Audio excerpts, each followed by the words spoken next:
Halo sahabat sastra, selamat datang di Sanur Podcast. Sanur Podcast.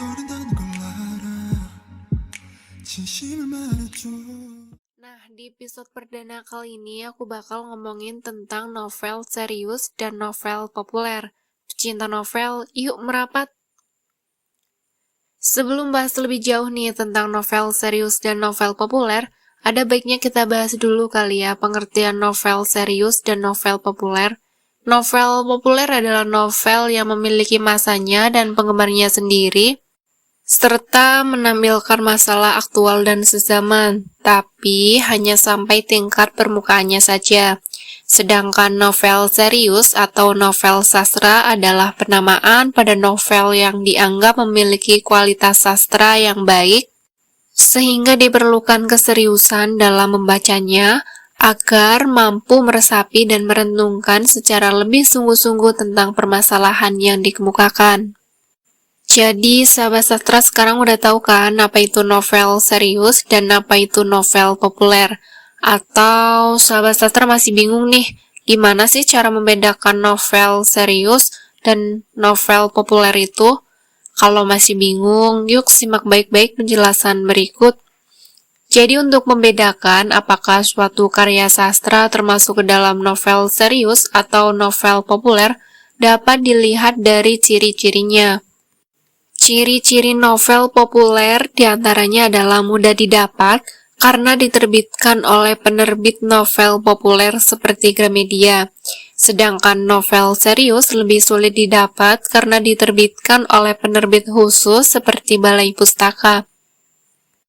Novel populer umumnya lebih mudah dipahami karena masalah yang diangkat seputar dunia percintaan dan persahabatan, sedangkan untuk novel serius lebih sulit dipahami karena masalah yang ditampilkan lebih kompleks, tidak hanya seputar dunia percintaan, namun juga masalah-masalah yang lebih serius seperti ketuhanan, hubungan sosial, maut, dan lain sebagainya.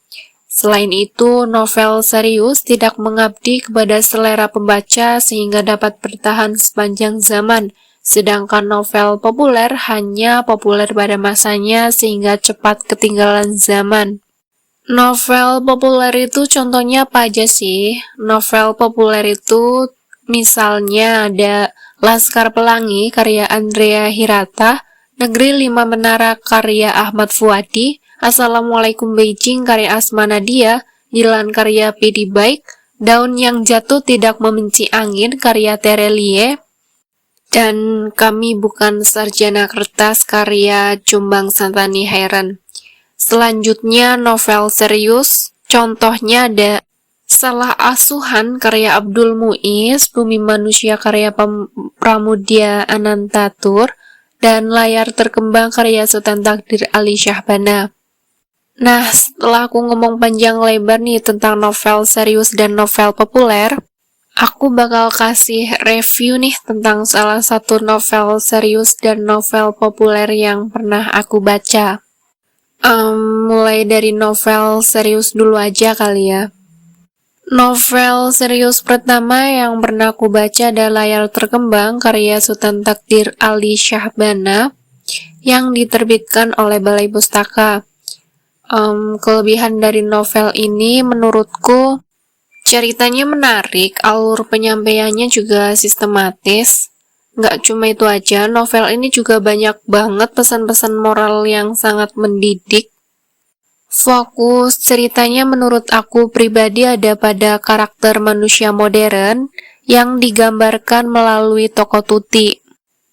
Jadi Tuti itu digambarkan sebagai sosok wanita yang terbuka terhadap perubahan, berani memperjuangkan emansipasi wanita, dan lebih mengutamakan cita-cita daripada masalah percintaan. Sayangnya, tokoh Tuti ini digambarkan skeptis terhadap agama. Buat yang pengen baca novel serius tapi nggak mau yang tebel-tebel gitu, novel ini tuh cocok banget karena tebelnya cuma 200 halaman aja. Gambar-gambar ilustrasi yang disajikan di beberapa bagian juga membuat pembaca menjadi tidak jenuh. Sedangkan kekurangan novel ini menurutku adalah catatan kaki yang minim untuk menjelaskan kata-kata yang sulit dimengerti. Hal ini karena novel layar terkembang kebanyakan menggunakan bahasa Melayu. Jadi kalau kata-kata yang sulit dimengerti itu nggak ada penjelasannya, aku rasa pemahaman pembaca tuh bakal tersendat gitu. Oke, karena novel serius udah, berarti selanjutnya novel populer. Salah satu novel populer yang pernah aku baca dan novel Kami Bukan Sarjana Kertas karya J.S. Hayran. Kelebihan dari novel ini menurutku bahasanya mudah dicerna dan sederhana. Terus banyak nih kata-kata kekinian seperti asoy, kempar menggelegar, guys, dan masih banyak lagi. Selain itu, banyak nilai-nilai kehidupan yang bisa diambil dan dijadikan pelajaran. Beberapa di antaranya udah aku rangkum, misalnya, teruslah bersemangat mengejar impian dan setialah kepada impian tersebut. Jadilah kuat dengan bertahan dan tidak menyerah pada kehidupan. Serta jangan menjadi sarjana kertas, maksudnya sarjana yang hanya memiliki gelar namun tidak memiliki keahlian. Pesan yang ingin disampaikan oleh si penulis dengan mudah dimengerti oleh pembaca karena disampaikan dengan bahasa yang sederhana. Sedangkan kekurangan novel ini menurut aku banyaknya tokoh yang ada dalam novel tersebut membuat pembaca bingung yang mana yang merupakan tokoh utama.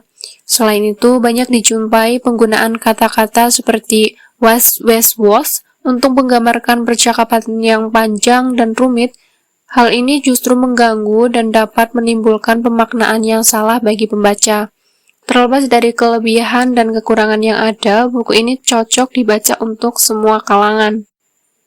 Segitu dulu Sanur Podcast kali ini. Semoga ada nilai manfaat yang bisa diambil. Mohon maaf atas segala tutur kata yang kurang berkenan.